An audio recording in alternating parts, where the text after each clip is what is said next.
로마서 14장 22절 23절 한 목소리로 봉독합니다. 22절 23절입니다. 내게 있는 믿음을 하나님 앞에서 스스로 가지고 있어 자기가 옳다는 바로 자기를 정죄하지 아니하는 자는 복이 있도다. 의심하고 먹는 자는 정죄되었나니 이는 믿음을 따라하지 아니했기 때문에 믿음을 따라하지 아니하는 것은 다 죄니라. 아멘. 프레이밍 효과라는 말이 있습니다. 똑같은 상황, 똑같은 조건 하에서도 어떤 관점으로 보느냐에 따라서 결과는 엄청난 차이가 난다 하는 말입니다. 예를 들면 사막에서 두 사람이 있습니다. 두 사람에겐 똑같이 반병의 물이 있습니다. 이랬을 때 한 사람은 물이 반병밖에 남지 않았네 라고 보는 사람이 있고, 다른 한 사람은 아직도 반병이 남아있네. 똑같은 사막이고 똑같은 반병의 물이지만 반병밖에 남아있지 않는다고 생각한 사람은 염려가 찾아 들어옵니다. 근심이 됩니다. 낙심하게 됩니다. 꿈이 없어집니다. 절망하게 되는 거죠. 발전이 있을 수가 없습니다. 그러나 반면에 아직도 반병의 물이 남아있다고 바라보는 사람에게는 희망이 생겨납니다. 계획이 생겨납니다. 삶이 달라지게 되는 거죠. 긍정적이 되는 겁니다. 우리의 삶에서도 마찬가지입니다. 상황, 조건이 문제가 아니고 그 조건에서, 그 상황에서 어떻게 견뎌내느냐, 어떻게 바라보고 살아나느냐가 그 사람의 삶을 결정하는 거죠. 정말 어려운 경우가 참 많습니다. 요즘은 특히 이혼한 가정이 참 많기 때문에 어린아이들을 할머니, 할아버지가 키우는 경우가 참 많은데 참 힘든 삶이잖아요. 그러나 그렇게 할머니, 할아버지 손에서 자라도 너무 멋지게 잘 자라는 아이들이 있어요. 반면에 우리 어머니, 아버지는 왜 나를 할머니, 할아버지한테 먹이냐 반항하고 원망하고 그래서 인생을 잘못 사는 사람도 있는 거예요. 똑같은 환경인데도 관점에 따라 다르다 하는 거죠. 우리의 인생도 마찬가지입니다. 하나님은 우리에게 핑계대지 말라 그랬어요. 조건을, 상황을 핑계대지 말라. 신앙의 길에 있어서도 마찬가지입니다. 똑같은 신앙의 길에 있어도 하나님의 말씀의 거울로 바라보면 항상 긍정입니다. 희망이 생겨나게 되어 있어요. 그러나 교회 다니면서도 말씀의 거울로 바라보지 않고 자기 생각에, 자기 계산에 거울로 바라보는 사람들이 있어요. 그런 사람들은 항상 불평불만밖에 없어요. 낙심하게 되어 있고 분노하게 되어 있고 결과는 만한 거죠. 우리의 삶이 하나님의 말씀의 거울로 바라보는, 하나님의 말씀이 먼저 앞장서는 삶이 되기를 축원합니다. 오늘 하나님께서 하나님의 말씀을 우리에게 주십니다. 그 말씀의 내용은 죄에 대한 겁니다. 뜻밖에도 교회 다니는 사람, 예수 믿는 사람들 중에 다수가 죄에 무디어져 있습니다. 이건 참 아이러니컬한 일이에요. 예수 믿으면 죄에 민감해야 될 텐데 교회 다니는 사람들이 죄에 더 무디어 있어요. 무감각해져 있어요. 예수님께서 용서해 주실 거라 믿어서 그런 거예요? 죄가 뭔지 모르는 경우가 참 많아요. 내가 지금 죄 짓고 있다는 걸 모르는 경우가 많아요. 그러니 회개할 기회도 없어요. 그러니 무슨 믿음이 성장하고 축복이 있겠어요? 내가 죄인 걸 모르는데 어떻게 회개가 나오겠어요? 오늘 성경 말씀은 죄가 두 가지라고 설명을 하고 있습니다. 첫 번째가 뭐냐? 자기만 옳다고 주장하는 게 죄다.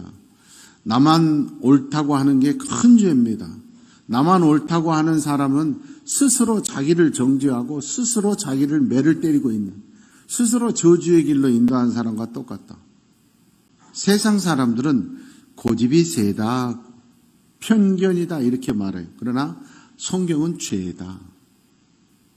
내 의지가 강한 게 아니라니까요. 하나님의 말씀이 안 들리는 자기 생각대로 예수 믿는 게 죄다는 거예요. 왜? 내 생각대로 예수 믿으면 죄의 길을 걸어가게 돼 있어요. 항상 내 잣대로 보니까. 그러면 죄만 짓고 끝나는 게 아니다 하는 거예요. 죄는 반드시 심판을 한다. 결산하기 때문에 무서운 거예요. 그래서 내 마음대로 예수 믿으면 반드시 심판의 자리에서 통곡할 날이 온다는 거예요. 우리는 5달란트, 2달란트, 1달란트 받았던 비유를 압니다. 5달란트, 2달란트 받은 사람은 주인이 장사해라 그래서 열심히 장사해서 남겼어요. 1달란트 받은 사람은 주인의 말씀대로 살지 않고 내 생각대로 살았어요. 왜 나만 1달란트 주나? 자기 생각. 그래서 땅속에 혹시 이거 해가지고 또 잊어버리면 어떡해? 손해보면 어떡해? 자기 생각. 땅속에 묻어놨다 가져왔더니 쫓겨나잖아요. 슬피 울며 이를 가는 인생이 되잖아요. 내 생각대로 예수 믿고 내 생각대로 교회 다니고 내 생각대로 신앙생활하는 게 죄의 길을 걸어가는 거고 심판의 자리를 찾아가는 게 헌금을 해도 은혜 받고 감동된 대로 하자고 계산대로 하는 사람들이 있어요. 축복이 없어요.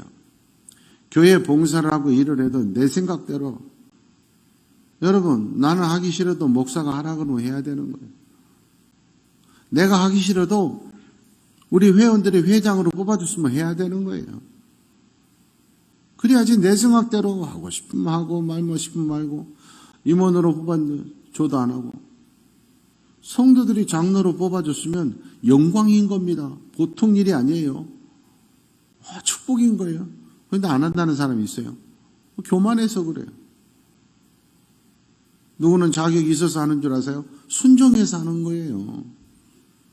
죄 지으면 반드시 심판받는다고 성경은 말합니다. 데살로니가전서 5장 21절에 그러므로 어떤 일이 있어도 죄의 길을 가면 안 돼. 모양이라도 버리라. 내가 저 친구 만나면 죄 지을 확률이 많다? 조금이라도 있으면 만나지 말아야 돼요. 내가 이런 말을 해서 다른 사람이 가슴 아플 것 같다? 안 해야 되는 거예요. 열왕기상 8장 32절에도 말씀했어요. 하나님께서는 주의 정도를 심판하십니다. 그 행위대로 머리에 돌리시고 그 행위대로 결산하고 그 행위대로 갚으신다. 무서운 말입니다, 여러분. 시편 75편 2절 말씀입니다. 내가 정한 기약이 이르면 바르게 심판하리라. 여러분 매일 심판하는 거 아니라니까요. 내가 불구속 상태에 있다고 내가 죄에 없는 게 아니에요. 판사가 판결하는 날, 그날 내가 죄가 있으면 바로 그날 감옥 가야 돼요. 내가 지금 내 마음대로 돌아간다고 그건 불구속 상태인 걸 알아야 돼요. 죄 짓고 있는 게. 그날이 반드시 온다는 겁니다. 그래서 전도서 12장 14절 말씀이에요. 하나님은 모든 행위와 모든 은밀한 일을 선악간에 심판하시리라. 하나님은 반드시 지나가시는 하나님 아니 공의의 하나님이신 줄 믿습니다. 요한복음 16장 8절 말씀. 예수님이 이 땅에 다시 오시는 마지막 날이 있습니다. 그걸 재림이라고 말합니다. 다시 오신다 그 말이에요. 다시 임하신다. 근데 예수님이 다시 오시는 날은 막연하게 그냥 다시 오시는 게 아니라 심판하러 오십니다. 죄에 대해서, 의에 대해서, 심판에 대해서 반드시 결산하러 오신다. 수고하고 충성된 자들에게는 상급으로, 죄 짓는 자들에게는 심판의 시간이다. 로마서 14장 10절 말씀입니다. 우리가 하나님 앞에 섰을 땐 그냥 서는 게 아니야. 그 자리는 심판대라는 걸 아셔야 돼요. 심판대 앞에 서서 그날 나의 모습은 어떤 모습인가? 1달란트인가 2달란트인가 5달란트인가 생각해 보셔야 된다. 히브리서 9장 27절 말씀에 인류 이 세상 어떤 사람도 피해갈 수 없는 게 죽음이에요. 한 번 죽는 것은 사람에게 정해진 것이요 피할 수 없어요. 오늘 우리 가운데 어떤 사람도 영생하는 사람 없어요. 다 죽어요. 근데 그 죽음이 끝나는 게 아니에요. 그 후에는 심판이 있어요. 그래서 우리는 죄의 길을 가면 안 된다 하는 거예요. 죽음의 자리가 끝이 나면 그냥 살아도 되죠. 그러나 그 후에는 그 삶에 대한 심판이 있다 하는 거예요. 갈라디아서 6장 7절에 그러므로 사람의 우리의 모든 삶은 심는 대로 거두리라. 하나님 앞에 축복 상 받는 올바른 삶, 올바른 믿음, 헌신과 희생과 충성의 씨앗을 심는 여러분 되기를 원합니다. 남에게 모함하고 불평하고 원망하고 못된 씨앗을 심으면 반드시 그것을 거두는 날이 온다. 요한계시록 20장 12절 말씀에 사람들이 하나님 앞에 마지막에 이 세상 떠나고 영의 세상 천국과 지옥의 갈림길 또는 천국에서도 하나님 앞에 딱 쓰면 하나님이 책을 꺼낸다는 거기에 기록되는 대로 심판을 받으라. 오늘 하루의 삶이 그냥 가는 것이 아니라 다 하나님 앞에 써져 갈 줄 믿습니다. 그 페이지에 오늘 하루의 페이지에 이번 한 달의 페이지에 2022년의 페이지에 나의 삶은 어떻게 쓰여질까?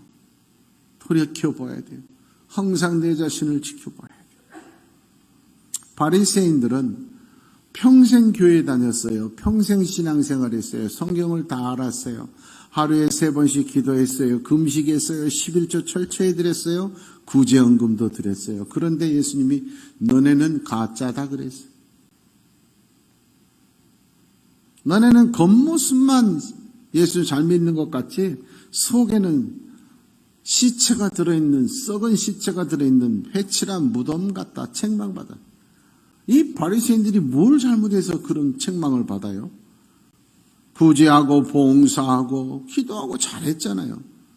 그런데 예수님은 너희들은 썩은 시체 같은 가짜다 그랬어요. 그 이유가 3가지예요. 첫째, 그 사람들은 자기 주장만 고집했어요. 헌금하는 것보다 더 중요한 것은 사랑하는 것이다. 진실한 것이다. 너희들 길거리에서 사람들 보는 데서 기도하고 그게 중요한 게 아니라 진심으로 기도해야 된다. 예수님이 그렇게 말해도 필요 없어. 우리가 하던 대로 율법대로 자기 생각대로 신앙생활한 거예요. 예수님이 말한 대로 신앙생활을 해야 되는데 자기 생각대로. 내가 돈이 있으면서 유대 율법에 돈이 있으면서 부모를 매월 얼마씩 공양을 해야 돼요. 부모가 어려우면 돈이 있으면 반드시 해야 돼요. 반드시 의무적으로 부모에게 얼마씩 돈을 줘야 돼요. 유대인의 법에, 율법에. 근데 돈이 있어도 부모에게 돈을 안 줄 수 있는 방법이, 편법이 있어요. 이게 죄죠. 뭐냐 하면 내 전 재산을 명의 신탁을 의미하는 거예요. 고르반이라고 해요. 이건 내 모든 재산은 하나님께 드립니다. 나 죽고 나서 하나님께 드립니다. 이렇게 서약을 하고 나잖아요. 그러면 부모에게 의무적으로 돈 안 줘도 돼요. 그러니까 사람들이 부모 돈 안 주려고 고르반 해놓고 자기 마음대로 써. 그래서 예수님이 너희가 물질을 고르반으로 하나님께 드린다고 해놓고 부모에게 돈 주는 거 갖고 와서 일부러 가짜 맹세한다. 책망하는 게 성경이에요. 그래도 그 책망이 안 들려요. 내가 맞다는 거예요. 자기 생각대로 한다. 또 바리새인들의 특징이 뭐냐? 영적으로 무관계예요. 예수님이 회개하라 천국이 가까웠다. 그럴 때 가슴을 치고 옷을 찢고 무릎을 꿇고 세례받고 예수 믿어요. 많은 사람들이 주 앞에 돌아왔어요. 바리새인들은 예수님의 그 말씀을 듣고 돌아가서 집에 가서 모여서 어떻게 하면 예수를 죽일고 하더라. 설교 말씀을 듣는데 내가 회개할 말씀을 들어야 예수 제자인데 그게 아니라 내가 회개할 말씀이 아니라 목사가 잘못한 거 꼬투리만 잡으려고 하고 그 말 중에 잘못된 것만 찾으려고 해요. 이건 바리새인의 자식들이에요. 영이 죽어 있어서 그래요. 죽은 자는 회개할 수가 없잖아요. 감각이 없네, 감각. 그러니 무슨 축복이 있겠습니까? 없어요. 인생의 길에 있어서도요, 뭔가 좀 반응이 있어야 돼요. 죽은 자들은 반응이 없죠. 사람이 살아있어도 반응이 있어야 일단 즐거운 거예요, 인생은. 부부 사이에도 그러잖아요. 아내가 머리가 길다가 머리를 자르고 왔어. 그러면 당신 머리 잘랐네. 무슨 일이 있어요? 아니 머리 자르니까 더 예쁘다. 조금 머리가 안 돌아가는 남편들은 자르지 말지 그랬어. 이미 자른 거 그래봐야 안 돼. 소용이 없어. 무조건 이쁘다 그래요. 잘라버린 거 가지고 그러면 안 돼. 자르니까 훨씬 더 예쁘다. 이래야 훨씬 인생이 재밌잖아요. 반응이 있어야. 그러지. 내가 머리를 자르든 볶아대든 색을 물들이든 니는 니대로 살아라. 이러면 인생 재미없잖아요. 제가 몇 차례 말씀을 드렸지만 남자들이 어린 여자를 좋아하는 건 예쁘고 그래서 그런 거 아니라니까. 어린 여자들은 무슨 얘기만 해도 어머 그래요 막 이러니까 신나가지고 막 입에 거품 물고 얘기하는 거예요. 근데 여자가 나이가 들잖아요. 그럼 뭔 얘기하면 참 뭘 모르시네 이 사람. 반응이 없어. 그 얘기 또 들었는데. 부흥긴 집회 가서도 그래요. 어떤 교회 가면 반응이 없어. 충청도 가면 반응이 진짜 없어. 제가 또 충청도 지난번 교회 갔을 때도 목사님 반응이 진짜 느리네요. 그랬더니 이번에 목사님 오셔서는 반응이 굉장히 빠른 거래. 그게 우리 교회는 보통 설교 말씀 들으면 집에 가서 웃는데 목사님은 조금 몇 초 늦어도 그 정도면 반응 빠른 걸.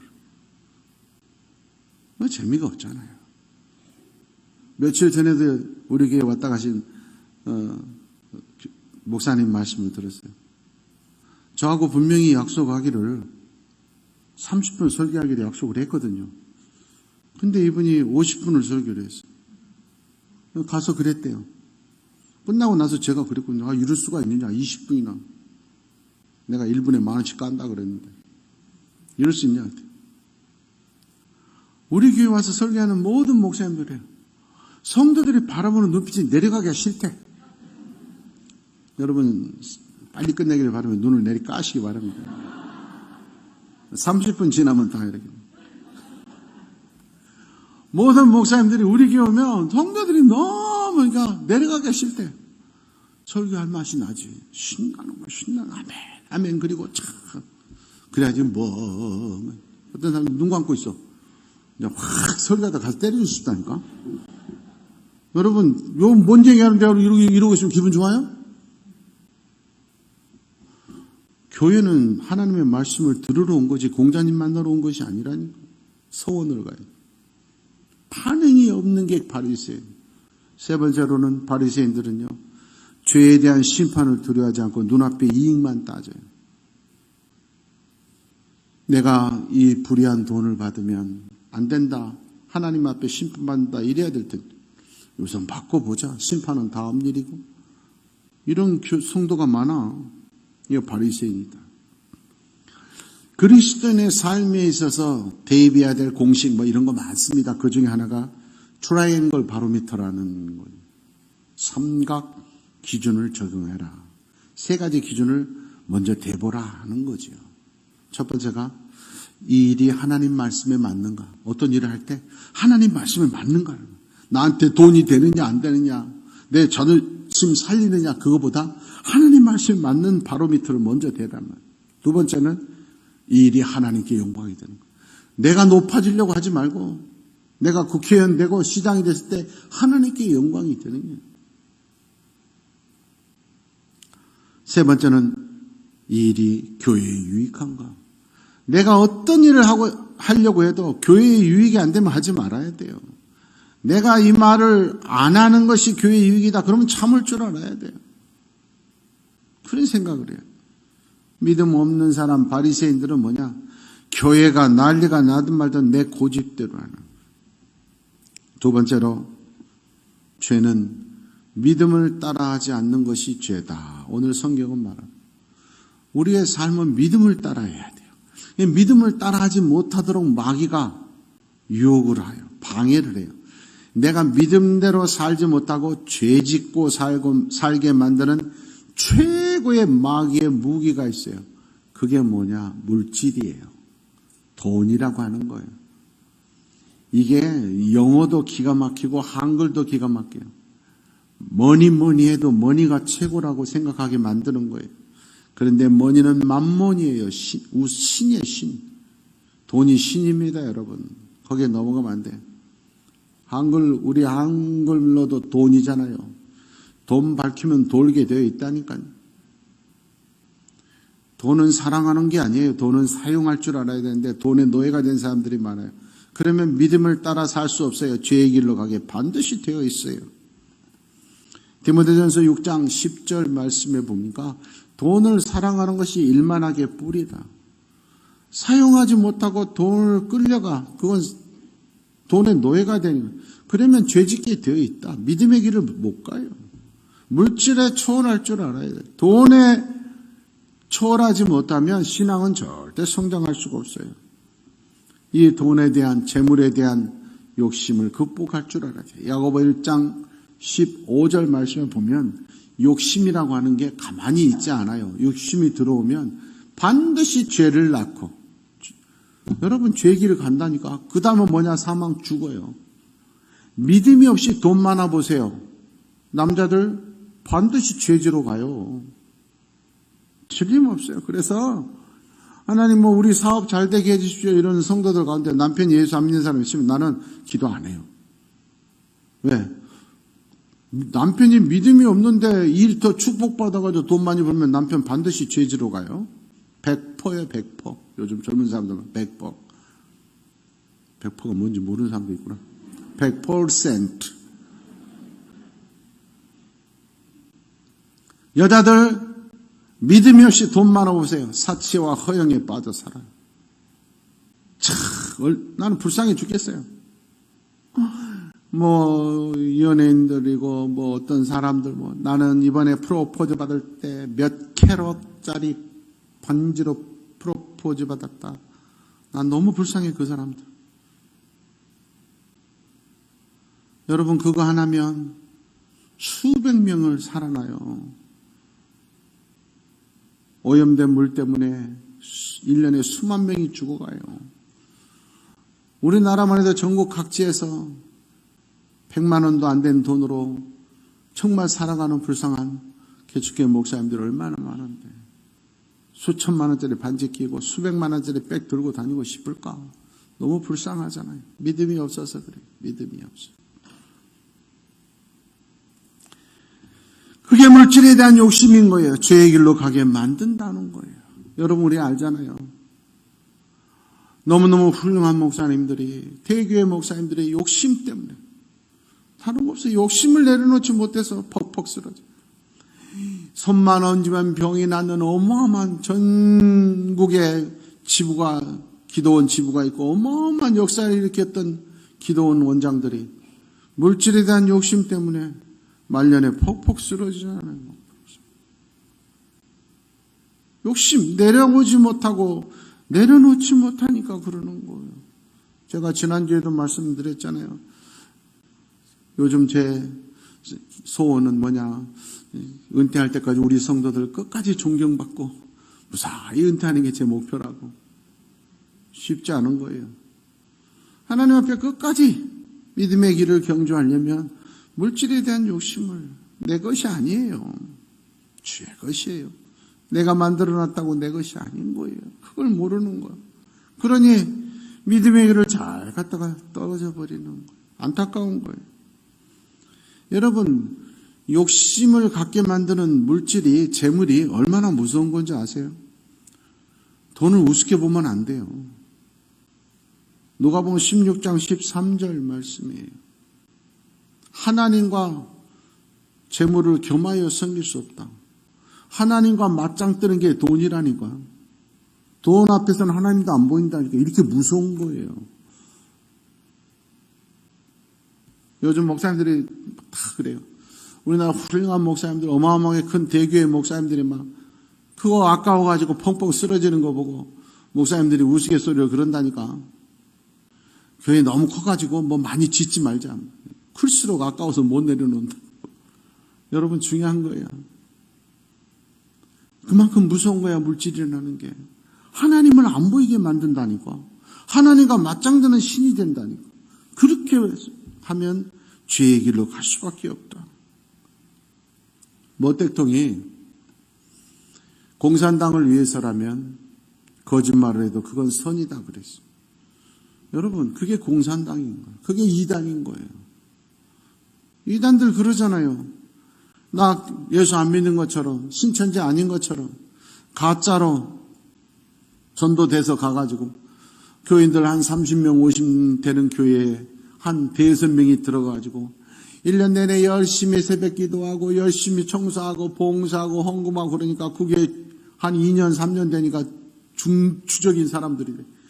그럴 때 장로 유혹하고 목사 유혹하고 해서 다 쫓아내고 통째로 가져갔잖아. 그 작전이 산옮기기잖아. 거짓된 거지. 여러분, 목적을 달성하기 위해서 과정을 거짓되게 거짓말로 하면 안 되는 거예요.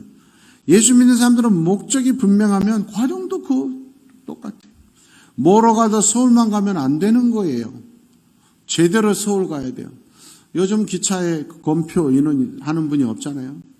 그런데 수백 명이 1년에 걸린대요. 걸리면 10배 물어야 돼요. 근데 사람들이 돈이 없어서 그런 게 아니라 스릴을 즐기고 싶어서 한대. 이게 죄에 물든 거예요. 여러분, 서울 가려면 표 끊고 가야 돼. 예수 믿는 사람. 안 끊고 나는 성공했다. 안 된단 말이에요, 그게. 예수 믿는 사람들은. 과정도 선해야 돼. 꽁 잡는 게 매가 아니에요.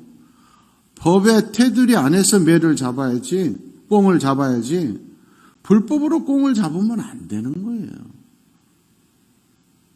여러분, 유럽에 가거나 특히 제일 엄격한 게 캐나다, 호주, 영국 이런 데 가면은요, 강가에 가서 낚시질을 해서 고기를 잡는데도 그 라이센스가 있어. 돈 주고 사야 돼. 3마리 잡는 거, 5마리 잡는 거. 그 안에서만 잡아야 돼요. 그 안에서만. 크기도 마찬가지예요. 저도 그 게 잡으러 간 적이 있는데, 진짜 버리기 아까워. 근데 그 길이가 있어. 그 크기 이하는 버려줘야 돼요. 근데, 잡았으니까 불법으로. 오래전에 캐나다에 고사리를 엄청 한국에 수출했어요. 그걸 한인 사람이 했어요. 돈 많이 벌었어요. 근데 그게 발각돼가지고 전혀 이슈가 안 됐었는데 그게 금지가 됐어요. 이유가 뭐냐? 저도 우리 집사람하고 둘이 캐나다에 갔을 때, 그 양식년이 있을 때 고사리를 끊어다가 삶아서 말렸다가 먹어본 적이 있어요. 우리나라 고사리는 이만하잖아요. 캐나다 고사리는 이만해요. 그런데 얼마나 부드럽고 맛있는지 몰라요. 너무너무 맛있어요. 그러니까 한국 사람, 캐나다 사람들은 그냥 놔둬요. 야생 동물 먹으라고. 근데 한국 사람들은 그거 맛있다고. 그냥 먹을 만큼만 잘라오면 그렇게 사회적인 이슈가 안 됐을 텐데 차를 갖다 대놓고 트렁크에 막 싣고 어마어마하게 고사리를 이따만한 걸 삶아가지고 집에 늘어놓은 캐나다 사람들이 보니까 온 집이 막 이따만한 게 막 뱀 같은 게 굴러다니고 알고 봤더니 그걸 해가지고 수출한다는 거예요. 팔아먹는다는. 그래서 다 금지돼서 그 동물들이 먹도록 법으로 금지했어요. 한국 사람들 때문에. 참 안타까워. 그러면 안 된다는 거예요. 고사리 맛있다고 마음대로 그렇게 꺾으면 안 돼요. 우리나라도 이제 그러잖아요. 사냥할 철이 있어요. 또 몇 마리까지만 잡게 돼 있어요. 근데 내 마음대로 가면 안 돼요. 나는 안 들켰으니까 밤에 몰래 가서 잡아도 됩니까? 안 돼요. 친환경 농법이라 그러면 친환경 농법을 해야 돼요. 밤에 농약 뿌리면 안 돼요. 예수 믿는 사람들은. 이게 중요한 거예요. 돈에 대한 욕심이 친환경 농법이라고 돈을 비싸게 팔아오면서 저녁에 농약 뿌려요. 그러면 안 된다는 거. 그게 다 욕심 때문, 돈에 대한 욕심 때문이라니까. 정당한 방법으로 과정도 정당해야 된다 하는 거예요. 말씀을 맺습니다. 사랑하는 여러분, 신앙은 내 마음대로 예수 믿는 거 아니다. 내 마음대로 예수 믿는 게 바리새인의 무서운 죄다는 걸 알아야 돼. 내 마음대로 예수 믿어서 지금 내 아내가 울고 있고 자식들이 나를 미워하고 있고 목사가 통곡하면서 기도하고 있다는 거 아셔야 돼요. 내 마음대로 믿으니까 하나님의 말씀이 들려도 회개에 눈물이 없다는 걸 아셔야 돼요. 예수를 믿고 교회를 다니는 것이 아니라 지금 죄의 길을 가고 있다는 거 아셔야 돼요. 물질에 대한 욕심을 버리지 않는 한 평생을 예수 믿어도 헛된 거라는 걸 아셔야 돼요. 예수 믿는 사람들이 물질에 대한 욕심 때문에 편법을 쓰고 예수 믿는 사람들이 욕심 때문에 부정한 방법을 쓰면 믿음의 길이 아니고 죄의 길인 걸 아셔야 돼요. 여러분에게 트라이앵글 바로미터가 적용되기를 원합니다. 어떤 일을 하든지 어떤 결정을 하든지 과연 하나님의 말씀에 맞는가? 하나님께 영광이 되는가? 교회에 유익한가? 아니면 내 욕심이다. 오늘 이 말씀이 깨달음이 되기를 축원합니다.